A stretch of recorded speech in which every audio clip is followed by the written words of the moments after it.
Handling high balls to the forehand is a tough shot for a lot of players, but mechanically speaking, the technique required to hit a high ball is pretty much the same as the technique you would use on a normal forehand, a forehand that's about waist high. On a normal forehand, you're going to take the racket back, drop your arm and the racket down, and then swing forward to your contact point. And that applies to the high ball as well, but the difference is when you take the racket back, it doesn't drop down as far. Your arm and your racket are going to stay a little bit higher, and then you're going to swing forward to your elevated contact point. That's the only difference between the high ball and then the normal ball. To illustrate this point, we've got Oliver Ackley's forehand split screened.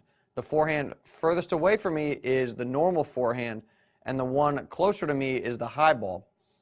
And what you're going to see when he takes his racket back and then swings forward on these two shots is that the racket and his arm are going to stay higher on the high ball. Now, if we play these two shots again and we draw a line through his respective swing paths, it becomes a little more clear that the racket and his arm are staying higher on the high ball than they are on the normal forehand, where his contact point is lower down around his waist. Now, the other thing you need to keep in mind when hitting the high ball is that your hitting arm position, the relationship between your racket and your arm, is going to stay the same. You'll probably have a bend in your elbow and your wrist will be laid back when you're holding the tennis racket.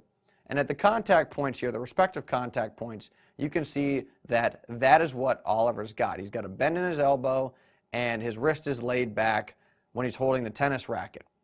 And you can kind of see also that on the normal forehand, if we just took that racket position and raised it up, then you would be at his contact point on the high ball. So like I said before, really the only difference between the waist-high forehand and then the higher one is you're keeping your racket and your arm on a higher level, but everything else, including the arm and racket relationship you have, stays the same when you hit the shot.